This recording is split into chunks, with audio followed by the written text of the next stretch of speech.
Hello friends, मैं आपका mentor के सिंह और आज से हम अपने DSSB की तैयारी शुरू करेंगे। यानी कि आपको मैंने कहा था जब हम KVS की तैयारी कर रहे थे कि DSSB की तैयारी 1 मार्च से आपको शुरू कर दी जाएगी। यानी कि 1 मार्च से आपको वीडियो मिलनी शुरू हो जाएगी। पेपर है आपका 18 तारीख को।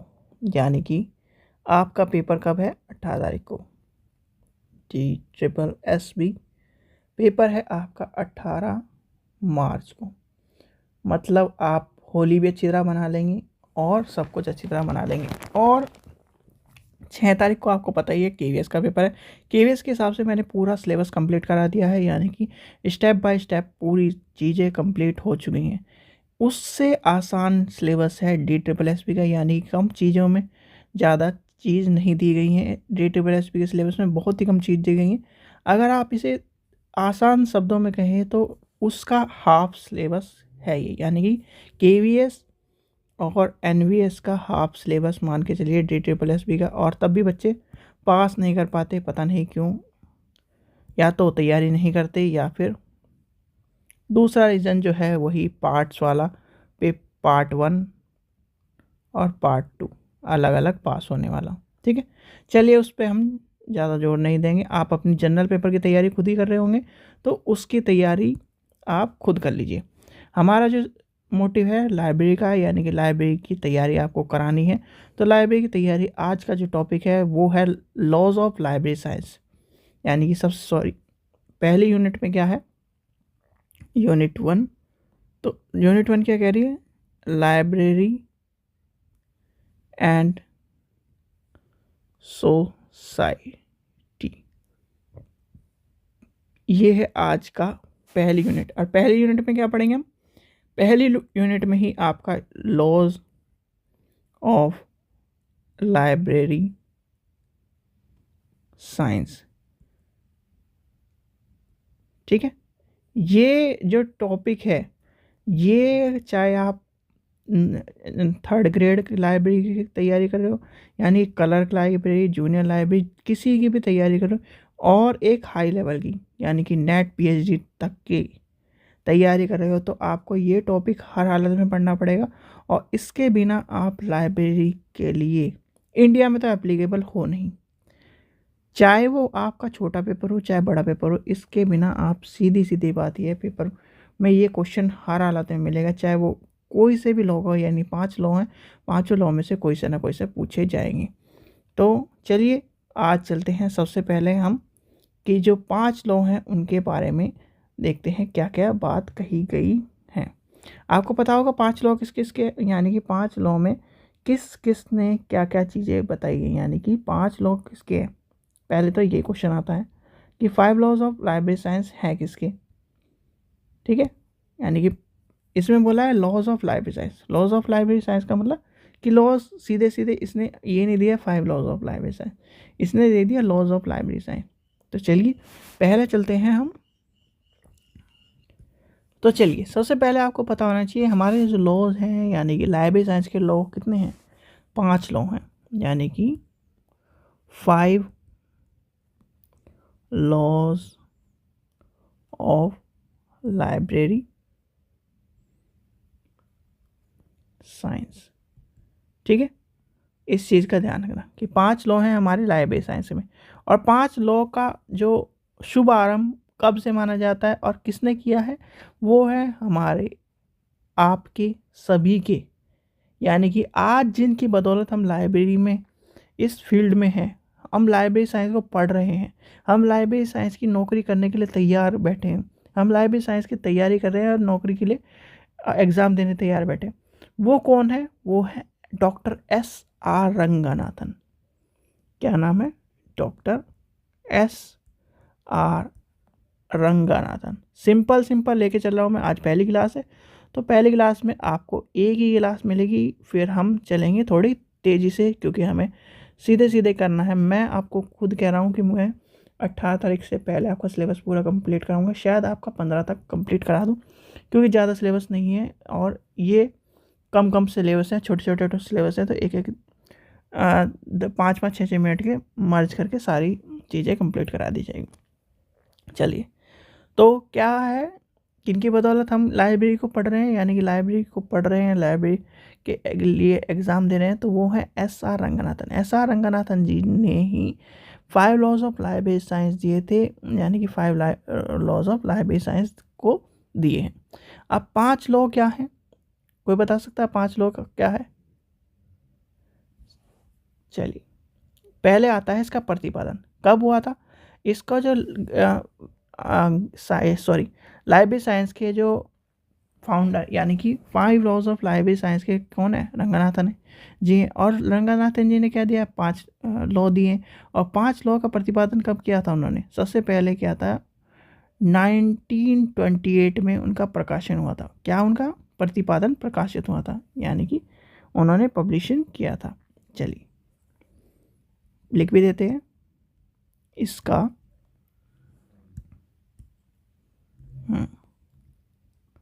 5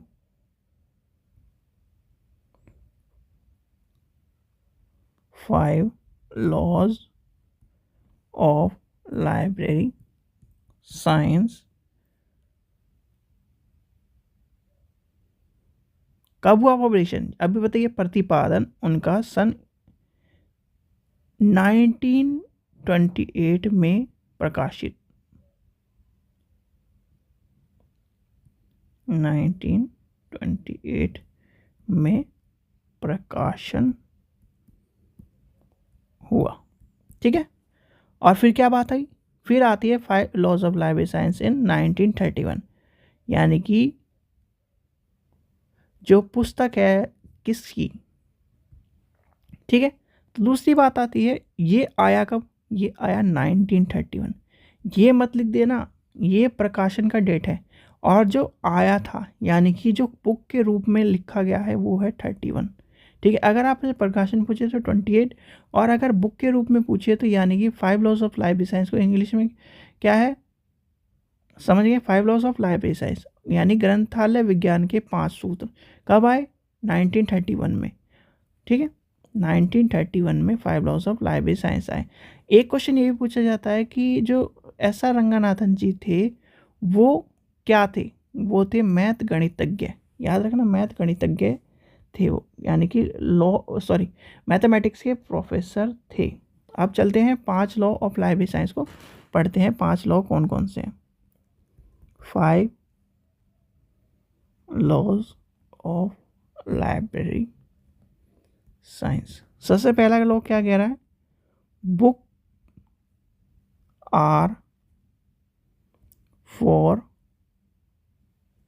यूजर, यानी क्या कह रहा है? पुस्तकें उपयोग के लिए हैं। पुस्तकें उपयोग के लिए हैं। Every reader his book. दूसरे में क्या कह रहा है? प्रत्येक पाठक को उसकी पुस्तक मिले। ठीक है। सेकंड हो गया आपको। थर्ड लॉ ऑफ क्या कह रहा है? एवरी बुक इट्स रीडर, यानी कि प्रत्येक पुस्तक को उसका पाठक मिले। पहले पाठक को पुस्तक से मिलाना है और फिर पुस्तक को पाठक से मिलाना है, यानी कि प्रत्येक पुस्तक को उसका पाठक मिले। नेक्स्ट क्या है? फोर्थ लॉ क्या है, कहता है हमें? सेव द टाइम, यानी कि हमें क्या बचाना है? रीडर, यानी पाठक का हमें टाइम बचाना है। रीडर, तो क्या हो गया? पाठक का समय बचे। चलिए नेक्स्ट देखते हैं। नेक्स्ट क्या कह रहा है? Library is a growing organisation, यानी कि लाइब्रेरी क्या है, ग्रोइंग ऑर्गेनाइजेशन, यानी कि ग्रंथालय एक वर्धनशील तंत्र है। ग्रंथालय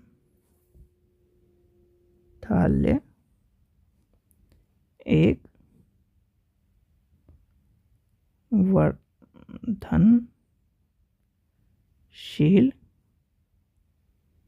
तंत्र है। ठीक है, या आप फोटो खींच लीजिए, नहीं तो इसका स्क्रीनशॉट ले लीजिए, मतलब स्क्रीनशॉट ले लीजिए। ठीक है, ये समझ में आ गया, ये मेन है, मतलब ये तो हो गए आपके 5 लॉ मेन। ठीक है, अब हम एक एक लॉ के अंदर पढ़ेंगे क्या क्या चीज़ें हमें पढ़नी है, तो उसके लिए चलिए सबसे पहला लॉ क्या है, पहला लॉ क्या कह रहा है, बुक्स आर, यानी बुक आर यूज, यानी पुस्तक उपयोग के लिए। तो पहला लॉ क्या कह रहा है, पुस्तक उपयोग के लिए, और पुस्तक उपयोग के लिए में आती है लाइब्रेरी लोकेशन आती है, लाइब्रेरी आवर आते हैं, लाइब्रेरी फर्नीचर आते हैं, यानी कि प्रथम सूत्र में निर्धारित जो हैं, यानी कि implication of library first law में बुक सेक्शन आता है, बुक सेल्फ आता है, ये सारे आते हैं इसके अंदर। चलिए, तो पहला लॉ क्या कह रहा है बताइए, अब आपके सामने बंद है स्क्रीन, तो ये बताइए पहला लॉ क्या कह रहा है, जल्दी बताइए। अभी आपको बताया बुक्स आर फॉर यूज, यानी कि बुक आर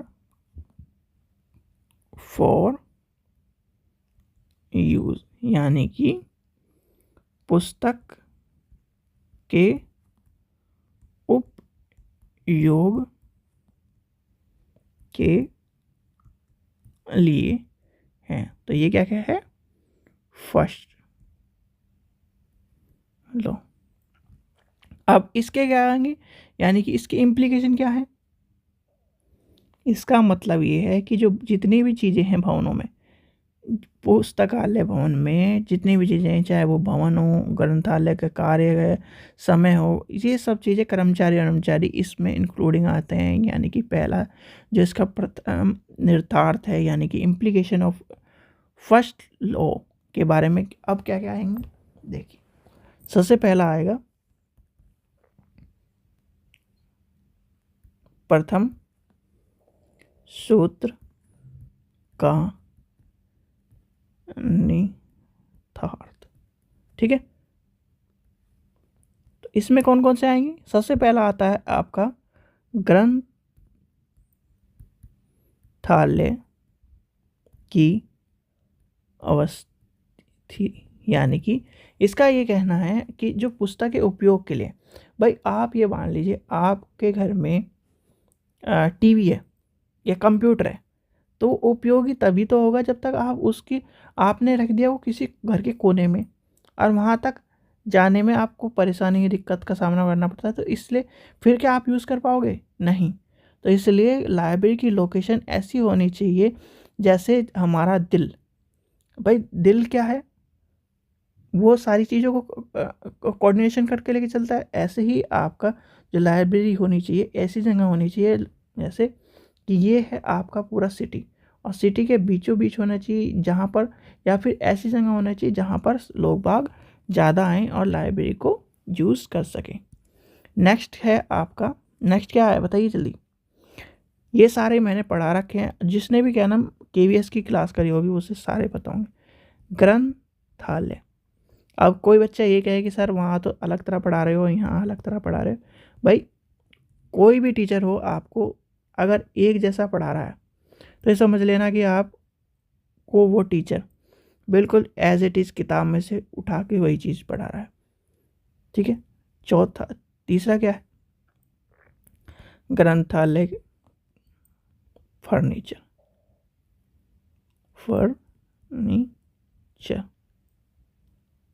ठीक है। नेक्स्ट क्या है, ग्रंथ चयन, कर्मचारी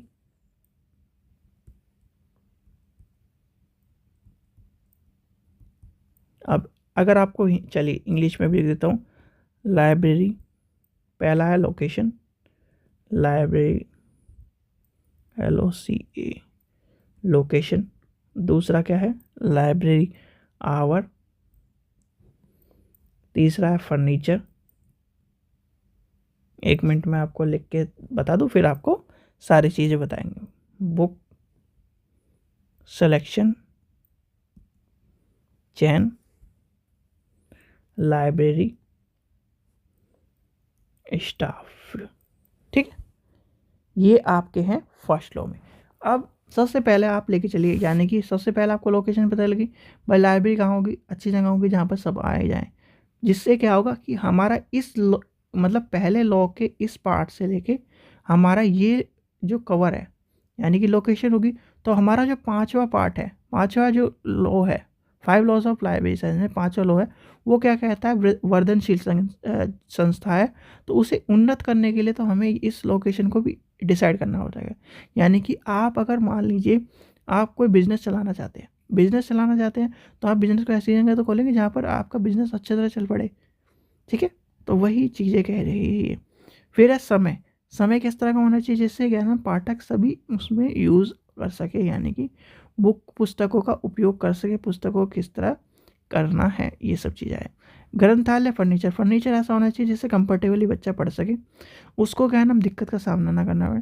फिर आता है बुक सिलेक्शन इस तरह की होनी चाहिए कि जिससे कि जो भी पाठक उस बुक मतलब लाइब्रेरी में आ रहा है वो उसका सदउपयोग यानी कि पूरा उपयोग कर सके। कर्मचारी का यानी कि लाइब्रेरी स्टाफ इस तरह का होना चाहिए, फ्रैंकली होना चाहिए बच्चों के साथ, कि बच्चे ने मांगी कि सर मुझे एक किताब चाहिए, ये नहीं कि डांट के भगा दे कि हमारे पास नहीं है, जाकर खुद देख लो। इस तरह का नहीं होना चाहिए। लाइब्रेरी का मतलब कि आपको बच्चे के ज्ञान को 1 से 4 गुना बनाना है। तो ये सब चीज़ें हैं।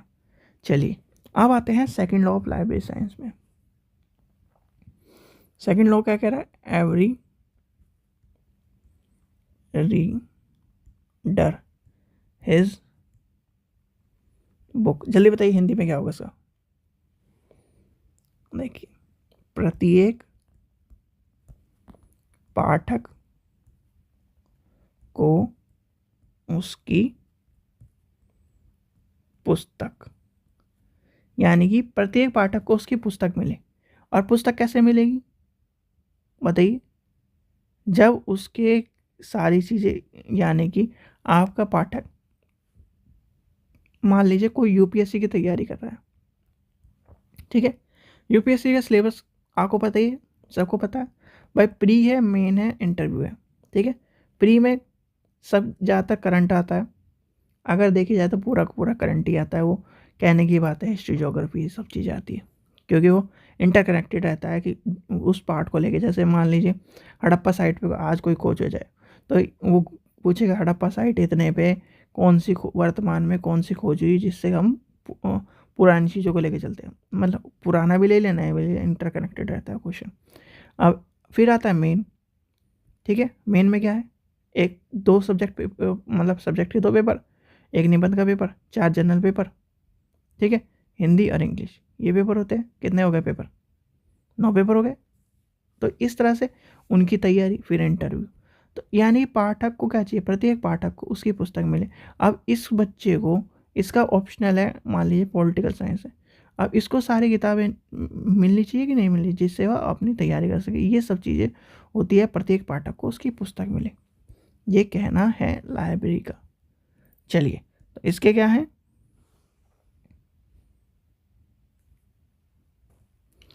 चलिए अब इसके इम्प्लीकेशन समझते हैं। सबसे पहला आएगा इम्प्लीकेशन में राज्य, यानी कि स्टेट। भाई राज्य का दायित्व, राज्य का क्या दायित्व है? आपने ये सुना होगा कि जब भी कोई गवर्नमेंट हो चीज़ें, यानी कि गवर्नमेंट कॉलेजों को बहुत से गवर्नमेंट उसे क्या करती है? फंड प्रोवाइड कराती है। तो फंड प्रोवाइड क्यों कराती है? और लाइब्रेरी को फंड प्रोवाइड कराती है, वो इसलिए प्रोवाइड कराती है जिससे कि क्या हो, गवर्नमेंट का काम है बच्चों को धन, यानी कि बच्चों की जो सहायता है। सर आप ये मान लीजिए कि हमारी जो सरकार है वो क्या चाहती है कि देश का विकास हो। और देश का विकास कैसे होगा? जो बच्चे भविष्य हैं उनका जब विकास होगा, वो पढ़ेंगे लिखेंगे तभी तो वो अपना योगदान किस में देंगे, टैक्स में देंगे। और टैक्स में कैसे देंगे, जब वो नौकरी करेंगे। तो इसलिए क्या होता है, गवर्नमेंट बच्चों पर खर्च करती है। और वो खर्च कैसे करती है, इसी तरह खर्च करती है, यानी कि उनका दायित्व। राज्यों का क्या दायित्व है, राज्यों का दायित्व है कि बच्चों को, जो लाइब्रेरी में बच्चे आ रहे हैं उनकी जो कैसे प्रोवाइड करेगा, हेल्प कैसे करेगा, किताबें प्रोवाइड करा के, फंड प्रोवाइड करा के। तो सबसे पहला आता है राज्य, ठीक है, ये आ गया। दूसरा क्या आता है, बताइए दूसरा क्या आता है, ग्रंथालय के प्रबंधन का दायित्व। और ग्रंथालय के प्रबंधन का दायित्व में पुस्तकों का चयन भी है। अभी इसका अंदर क्या मैं बताता हूँ। ग्रंथालयों के प्राधिकरण का दायित्व, इसमें क्या क्या आएगा, पुस्तकों का चयन और स्टाफ का चयन, दो याद रखना इसके अंदर आएंगे। यानी कि स्टाफ कैसी होनी चाहिए और पुस्तकें कौन कौन सी होनी चाहिए। अभी हमने बात कर दी कि यूपीएससी की पुस्तक होनी चाहिए, यानी कि अब मान लीजिए आपके लाइब्रेरी में बच्चे कर रहे हैं यूपीएससी की तैयारी, एसएससी की तैयारी, और आप लेके आ जाओ टीचिंग की किताब, तो क्या वो पढ़ेंगे, नहीं, भाग जाएंगे। तो इस चीज़ का भी ध्यान रखा जाता है लाइब्रेरी में। लाइब्रेरी का मतलब ये नहीं है कि लाइब्रेरी कहते हैं ना कि लाइब्रेरी में क्या है, लाइब्रेरी का टीचर बनना है, ये वो है। लाइब्रेरी में टीचिंग यानी कि पढ़ाने से ज़्यादा समस्या, यानी कि समस्या मान लीजिए, कुछ भी मान लीजिए, बहुत सारी दिक्कतों का सामना करना पड़ता है। जब आप लाइब्रेरियन बन जाओगे तब पता चलेगा, ठीक है। फिर क्या है, ग्रंथालय स्टाफ का दायित्व। क्या दायित्व है कि बच्चों को क्या करे, कि कर्तव्य उनके पूर्ण कर सके, यानी कि बच्चों को जो चीज़ चाहिए वो प्रोवाइड करा सके। ये हो गया, ये सिंपल है, जो ये पूछे नहीं जाते।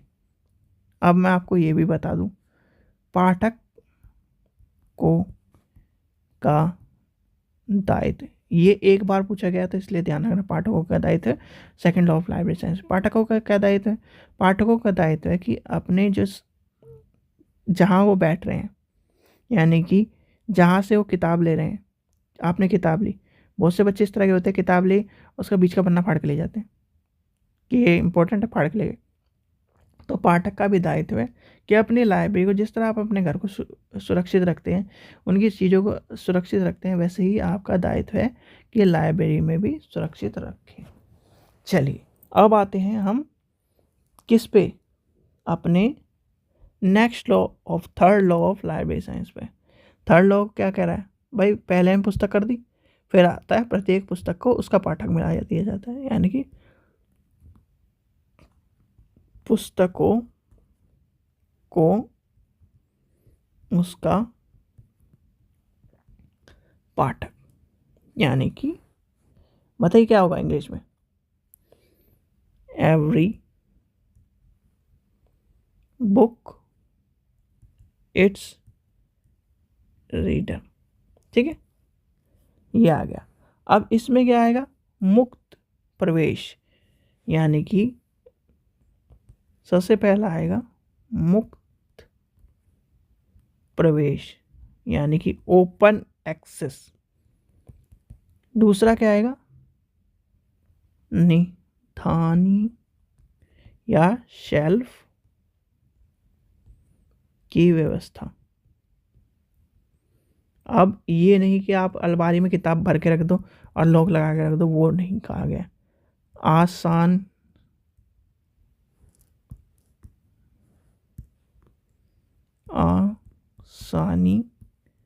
से अधिगम, ठीक है।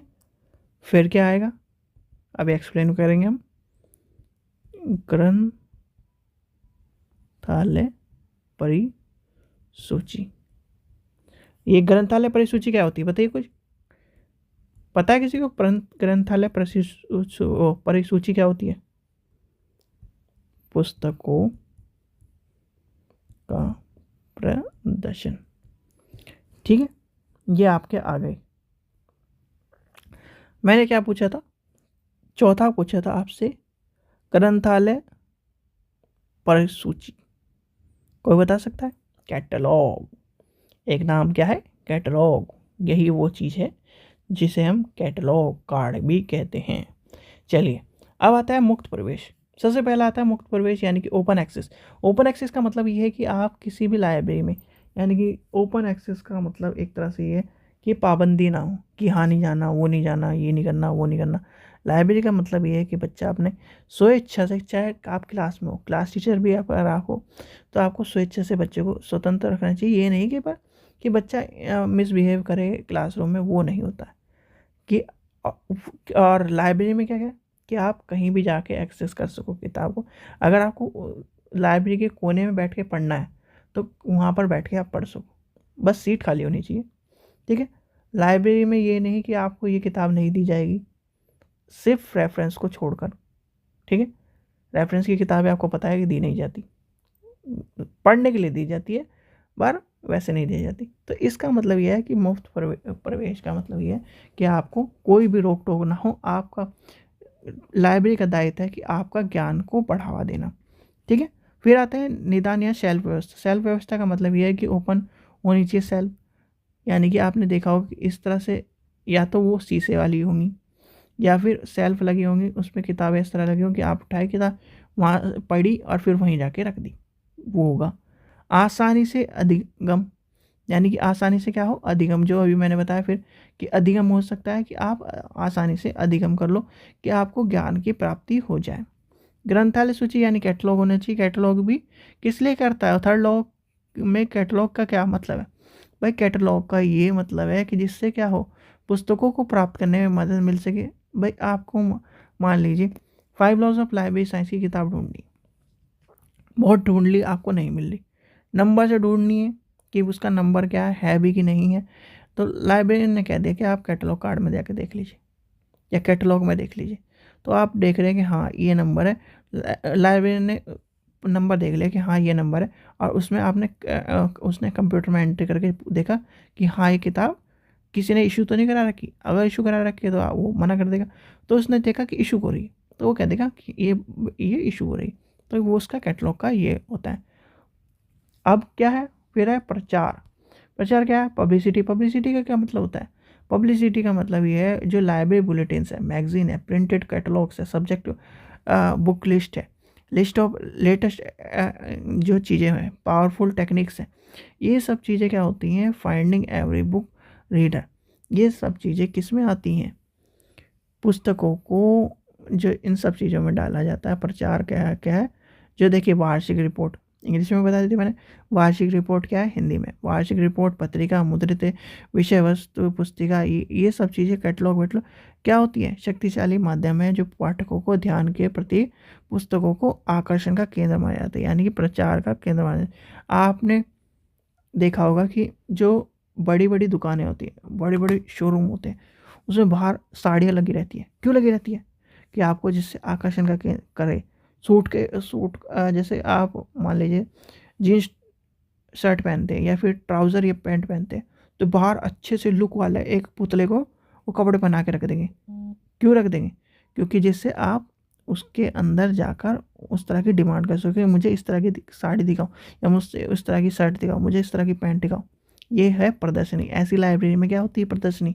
आपने देखा घुसते ही लाइब्रेरी इसके साइड में, रेफरेंस सेक्शन के साइड में वो लगा रहता है लकड़ी के, जिसे कहते हैं सेल्फ टाइप, और उसमें क्या होती है? बुलेटिन्स होती हैं, करंट अफेयर होती है, एनुअल रिपोर्ट होती है, पब्लिक, यानी कि ये सब चीज़ें क्यों रखी जाती हैं?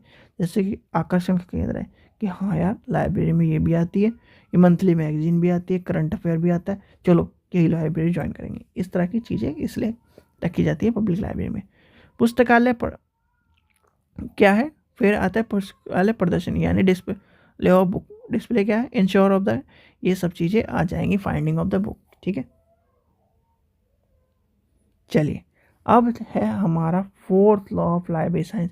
सबसे इम्पोर्टेंट है, सबसे इम्पोर्टेंट याद रखना, सबसे इम्पोर्टेंट दूसरा, तीसरा और चौथा।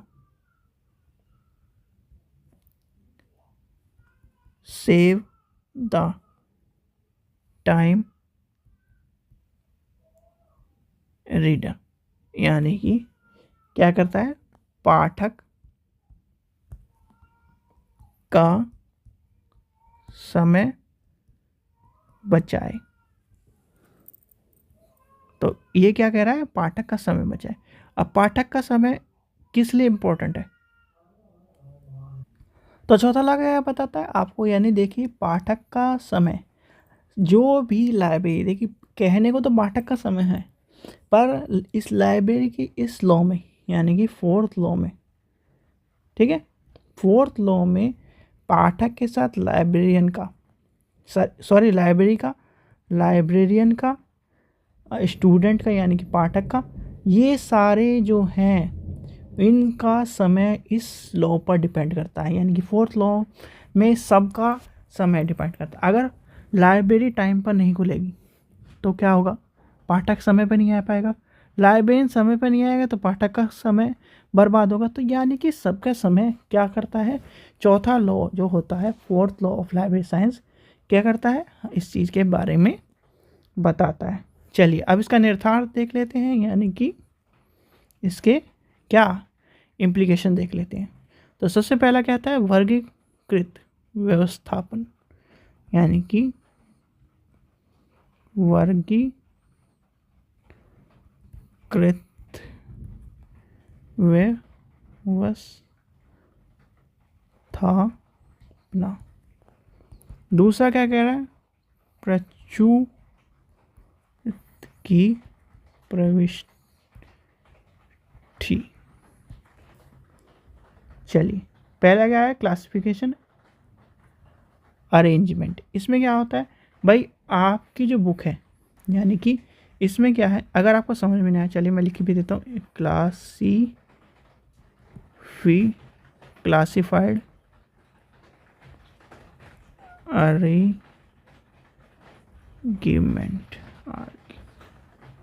ठीक है। इसमें क्या है, इसमें जो बुक के जो रूम होता है, लाइब्रेरी रूम होता है, उसका अरेंजमेंट के बारे में बताया गया है कि ऐसा होना चाहिए जहाँ पर बुक आपका, जैसे आपको चाहिए हिस्ट्री की बुक चाहिए, आप ढूंढ रहे हैं पूरे लाइब्रेरी में, हिस्ट्री की बुक नहीं मिल रही, तो इस तरह की नहीं होनी चाहिए लाइब्रेरी का होना चाहिए कि जिसे आसानी से बुक को मिल जाए, बच्चे को, पाठक को बुक मिल जाए, ये कहा गया है। दूसरा क्या है, कैटेलॉग एंट्री। ये तो सबको पता ही होगा कैटलॉग एंट्री क्या होती है। इसमें ऑथर का नाम होता है, उसके टाइटल होते हैं, बुक का टाइटल होता है, ये सब चीज़ें होती हैं। ये किस लिए होता है, क्लास नंबर होता है, अल्फ़ाबेट उससे लगे रहते हैं। ये किस लिए होता है कि जिससे पता चल जाए कि बुक है भी कि नहीं है, बुक का हमें पता चल जाए एक तरह से कि बुक इसमें लाइब्रेरी में कौन से नंबर पर है। जैसे अभी बताया था मैंने कि लाइब्रेरी को बता दें कि ये नंबर है इसका बुक का, कि ये किसी ने इशू तो नहीं करा रखी, कह देगा कि नहीं ये यहाँ पर मिलेगी, आप यहाँ पर जाकर ले लीजिए। तो ये है, इसलिए होता है।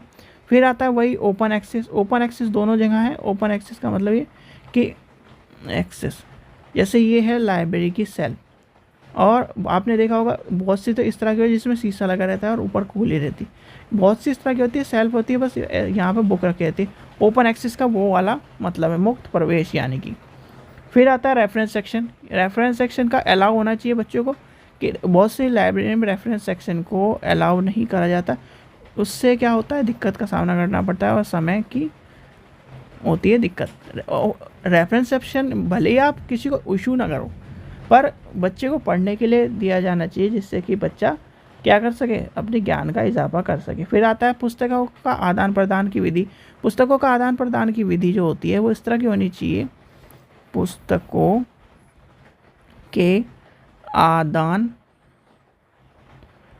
प्रदान की विधि इस तरह की होनी चाहिए जिससे कि क्या हो, बच्चा बुक को आसानी से ले सके, आसानी से जमा कर सके। अब ये हो कि बुक लेने के लिए तो क्या नाम बहुत लंबी लाइन है, और जमा करने के लिए कुछ भी ना हो, या बुक लेने के लिए जरा सी और जमा करने के लिए बहुत सारी फॉर्मेलिटी, इस तरह का नहीं होना चाहिए। बुक लेने में भी और जमा करने में भी बच्चे को आसानी हो, ये कहता है क्या है। फिर आता है परिसूचीकरण। परिसूचीकरण क्या होता है, चलिए बताइए। इशूज़ मेथड हमने पढ़ लिया। भाई आपका जो है सेंट्रलाइज कैटलॉग जो होते हैं उनके बारे में बताया गया, यानी कि इशू के बाद है सेंट्रलाइज कैटलॉगिंग। ठीक है, इसमें क्या है, इसमें आपके रंगनाथन जी के जो मेथड है वो बताए गए हैं इसके बारे में, जिससे हम टाइम को बचा सकें। इसके बाद आता है स्टॉक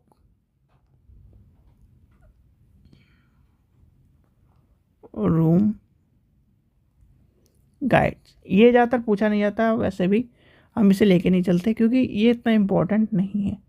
फिर आता है लाइब्रेरी लोकेशन, लाइब्रेरी यानी कि ग्रंथालय की लोकेशन, लाइब्रेरी जो हमने पहले ही पढ़ चुके हैं। लाइब्रेरी लोकेशन इस तरह की होनी चाहिए जिससे कि पाठक का, अब मान लीजिए ये, एक मिनट रुकिए, लाइब्रेरी लोकेशन ये है आपका,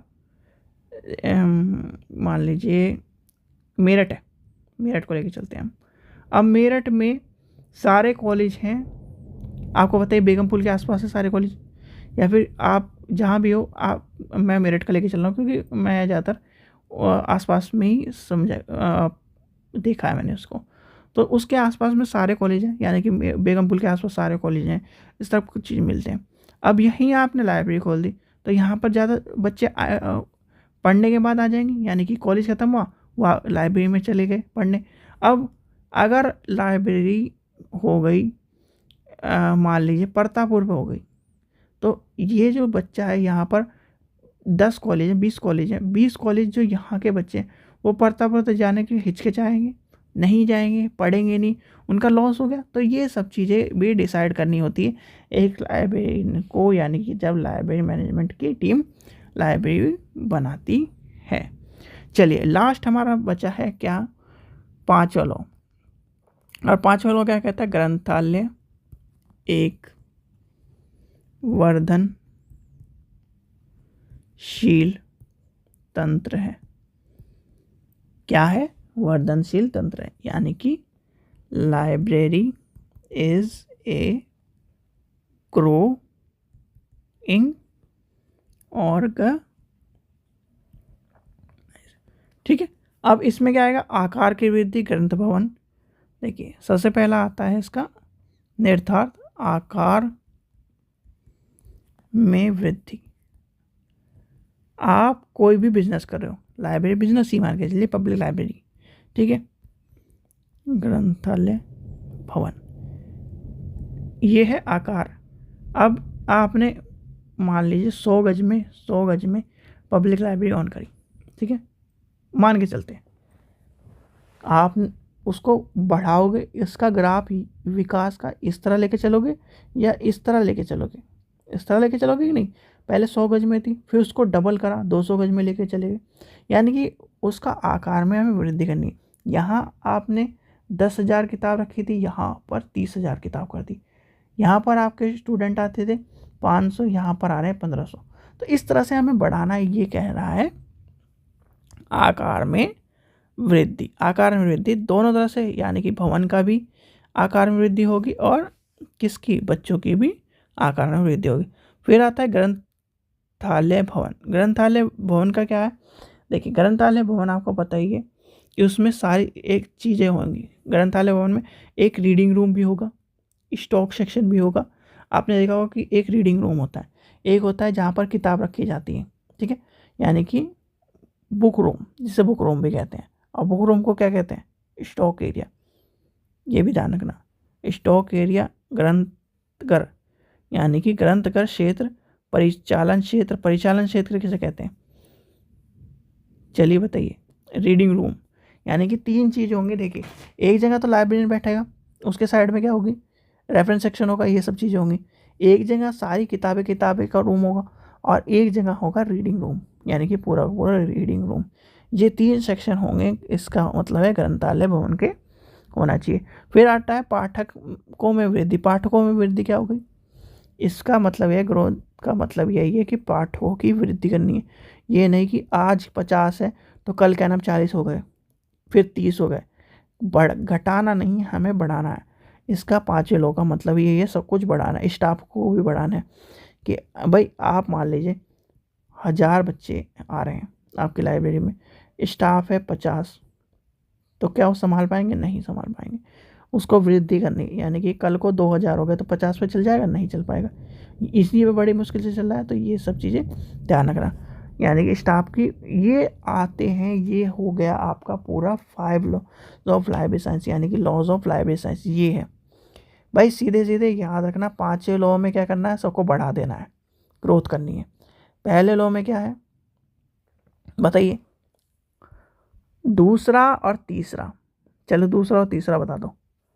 एवरी रीडर्स हैज़ बुक, यानी कि पाठक, एक में पाठक को बुक दिलानी है और दूसरे में बुक को पाठक दिला देना है। फिर चौथे में क्या किया? समय कर दिया। और पाँचवें में क्या कर दिया? ग्रोथ कर दिया। याद रख लेना। दोबारा अगर आपको पढ़ना है तो इस वीडियो को दोबारा देखिए। सबसे पहला क्या कह रहा है? बुक आर यूज़, यानी बुक को यूज़ करने वाला हो। फिर दूसरा क्या कह रहा है? एवरी रीडर हैज़ बुक, यानी कि पाठक बुक को।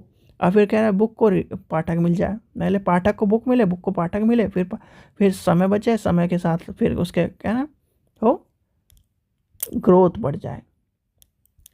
ठीक है, चलिए ये आपको समझ में आ गया होगा। जो 5 लॉ हैं, यानी कि पहला क्या है?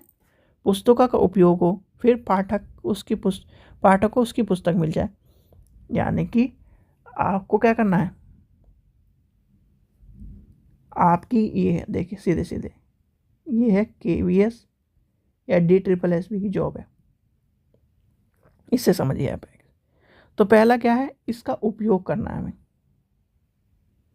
ठीक है, फिर क्या करना है? उसकी पुस्तक मिले। क्या कह रहा है? पाठक को उसकी पुस्तक मिले। अब क्या करें? स्टूडेंट को ये नौकरी मिले।